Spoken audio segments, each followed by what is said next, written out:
Hey folks, welcome to today's exciting show.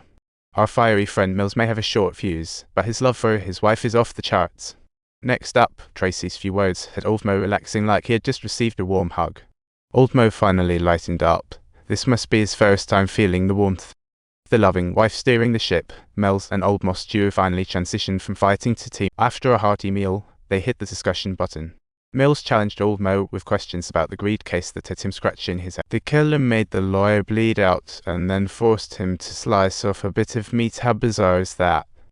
In The Merchant of Venice, Antonio had to borrow 3,000 ducats from the loan shark Shylock to woo a wealthy girl, while Shylock had a sinister smile as he tossed the money. Shylock had some awful terms. If the loan was overdue, he demanded a slice of Antonio's meat. Antonio's ship encountered a storm, couldn't pay, so Shylock, spiteful, took it to court. The rich girl Portia learned of this, cleverly exploiting a legal loophole to insist the meat must be cut without losing a drop of blood, not a gram more or less. Ultimately, she made Shylock's revenge plan go proof, and after Old Mo wrapped this story up, he kicked off the analysis. The killer killed the greedy lawyer, perhaps to stop him stealing, meaning redemption. Maybe the lawyer's money-hungry ways helped the criminal, triggering the killer's wrath. Next, Mills pulled out a photo of the dead lawyer's wife, asking Old Mo what on earth it meant.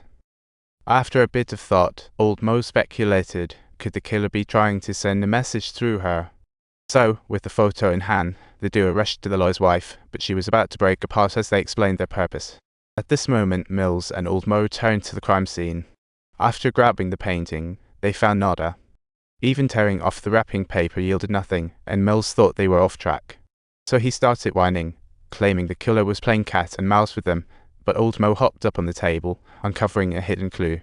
After some analysis, they discovered a fingerprint SOS. Although clueless about what it meant, the police proceeded to analyze the prints. Turns out, the fingerprint belonged to Theodore Allen, a real piece of work. The guy was mentally unstable.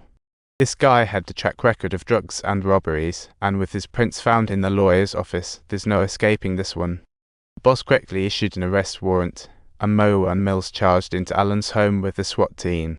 The outcome was shocking. This guy was tied to the bed, looking pale as a ghost, with lazy scrawls on the wall.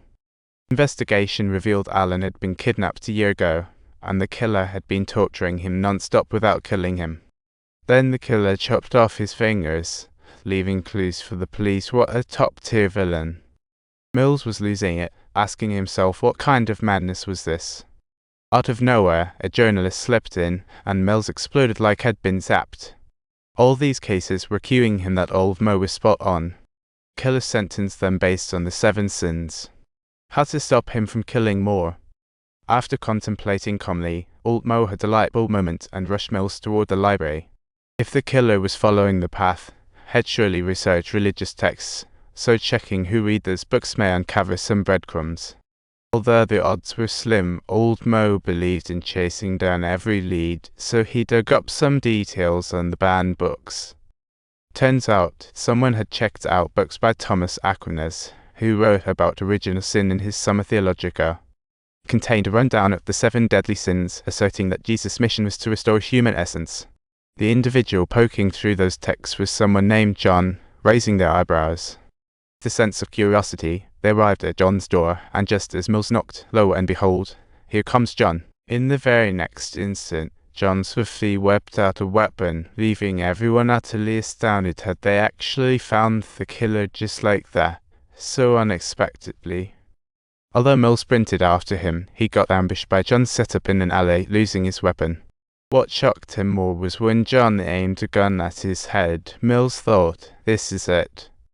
Unexpectedly, the killer let him off the hook, and by the time Old Mo arrived, John had ghosted away. Mills opted for a hard entry, but Old Mo insisted they shouldn't barge in without a warrant. Furious, Mills kicked the door down and found a room stuffed not just with murder tools, but also a massive pile of books. While Old Mo analyzed the killer's writings, Mills went on a rampage in another room. When Old Mo arrived, Mills raged. Revealing the killer was the photographer they had encountered a crazy, they missed the chance. Realizing he was exposed, the killer ramped up his murder schedule. Not long after, a sex worker was found dead at a club, with "YNU" scrawled on the door. Upon investigation, They found someone had coerced the pervert to kill the woman, leading the police to issue a wanted notice. Shortly after, another incident occurred on Sunday. The killer called the cops himself after the murder, and the mother's face was mutilated, wrapped in bandages. There was pride written on the wall. Now with 5 victims, males, and the crew had no idea how long this nightmare would drag on. After days of relentless rain, New York had been washed down, and this morning it finally felt crystal clean. The rain stopped, and old Mo had a fresh perspective on Mills. He promised that even right before retirement had helped solve the case before. As they entered the precinct, things took an unpredictable turn. Subscribe for more exciting content.